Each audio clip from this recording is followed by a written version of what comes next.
वृंदावन में सब दूर दर्शन करने के बाद अब हम लोग निकल चुके थे गोकुल के लिए। गोकुल में हमको मेनली जाना था रमन रीति, पर हमें पता चला कि रमन रीति शाम को 4 बजे खुलता है। जब तक हम लोगों ने वहाँ पे नंद भवन के दर्शन करे थे और फिर वहाँ से हम लोग गए थे 24 खम्बा मंदिर। 24 खम्बा मंदिर मेनली कृष्ण भगवान जी का ही मंदिर था और वहाँ की भी कुछ अच्छी स्टोरी थी एक, और हमने वहाँ जाके दर्शन वगैरह करे थे। फिर वहाँ से हम लोग चले गए थे यमुना घाट पे। तो हमने यमुना जी के घाट पे आकर यहाँ पे दिया वगैरह लगाया और हमने यहीं पे थोड़ा रेस्ट लेके खाना वाना खाया और फिर हम लोग निकल गए थे रमन रीति के लिए।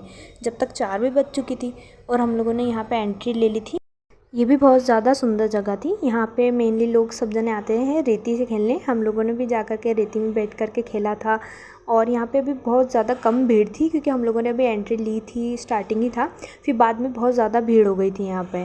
फिर यहीं पे मंदिर के पास, मतलब ये रेती के पास ही एक बहुत सुंदर मंदिर था जो कृष्ण भगवान और उनका राधा जी का था। फिर हम लोगों ने वहाँ दर्शन करे और फिर दर्शन करके हम लोग निकल चुके थे मथुरा के लिए, क्योंकि मथुरा में भी हमको 2 जगह जाना था। एक तो कृष्ण भगवान की जन्मभूमि पे और एक था द्वारकाधीश मंदिर पे। तो सबसे पहले हम लोग गए थे कृष्ण भगवान की जन्मभूमि पे। तो हम लोगों ने यहाँ पे अंदर गए तो यहाँ पे हमें पता चला कि एक प्रोटोकॉल है कि यहाँ पे बैग और फ़ोन अलाउ ही नहीं है मंदिर में। तो हम लोगों ने यहाँ पे बाहर ही बैग और अपने फ़ोन वगैरह जमा करें और हम लोगों ने मंदिर के दर्शन वगैरह करे। फिर वहाँ से हम लोग निकल गए थे द्वारकाधीश मंदिर के लिए। द्वारकाधीश मंदिर जब हम गए थे तो हमें पता चला कि वहाँ 7:30 बजे वो मंदिर बंद हो जाता है। तो फिर हम लोगों ने थोड़ा सा मार्केट वगैरह घूमा और फिर यमुना जी की घाट पे बैठ के हम लोगों ने दिए वगैरह लगाए। थोड़ी देर वहीं बैठे, बहुत अच्छा लग रहा था वहाँ बैठ करके। फिर हम लोग वहाँ से 9:30 बजे निकल चुके थे और हम लोग यहाँ स्टेशन पे आ गए थे क्योंकि 11:30 बजे हमारी ट्रेन थी।